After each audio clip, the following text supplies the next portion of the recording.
ఎప్పటి నుంచి ఒక డౌట్ ఉంది సార్, ఇప్పుడు క్లియర్ చేద్దాం. మీకు త్రివిక్రమ్ గారికి ఏవో గొడవలు ఉన్నాయని చెప్పి ఆర్టికల్స్లో రాశారు.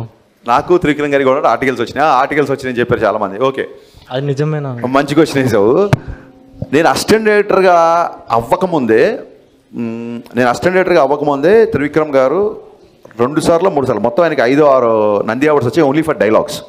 నేను చిన్నప్పటి నుంచి ముల్లపూడి వెంకటరమణ గారు, జంధ్యాల గారు, ఈవెన్ మాయాబజార్ డైలాగులు కూడా నాకు. సో ఈ ఈవి సత్యనారాయణ గారి సినిమాలో డైలాగ్స్, సో డైలాగ్స్ అనే వాటికి ఒక సపరేట్ ప్యాషన్ ఉండేది, నాకు చాలా ఇష్టం ఉంటుంది. సో అలాగే నేను అసిస్టెంట్ డైరెక్టర్ అవ్వకముందు నుంచి త్రివిక్రమ్ గారి డైలాగ్స్ అంటే చాలా ఇష్టం. అప్పటికే ఆయనకి 3 సార్లు నంది అవార్డు వచ్చింది. నాకంటే చాలా సీనియర్ ఆయన. అంటే నేను ఇండస్ట్రీకి వచ్చాక మళ్ళీ ఆయనకు వచ్చిన అవార్డ్స్. బిఫోర్ నేను చెప్తున్నా, నాకంటే చాలా సీనియరు. ఇవన్నీ కాకుండా ఇంకొక పెద్ద విషయం ఏంటంటే, నేను ఎక్కడ చెప్పలేదు, ఎవరు అడగలేదు ఈ క్వశ్చను. మా నాన్నగారు త్రివిక్రమ్ గారికి చాలా పెద్ద ఫ్యాన్. ఎంత పెద్ద ఫ్యాన్ అంటే, అతడు సినిమా ఆయన కొన్ని 100 సార్లు చూసుంటారు.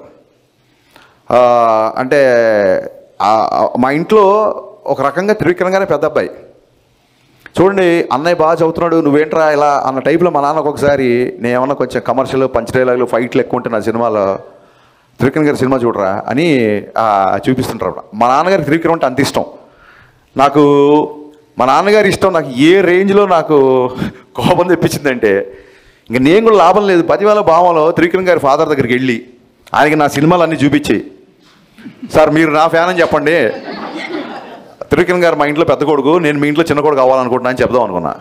సో త్రివిక్రమ్ గారు అంటే నాకు అంత రెస్పెక్ట్. అది ఇంకా ఈ చెప్తున్నా కదండి, సోషల్ మీడియాలో వచ్చే ఈ ట్రోల్స్, టార్గెట్స్ ఇవన్నీ మనం చూసి నవ్వుకోవాలి అంతే.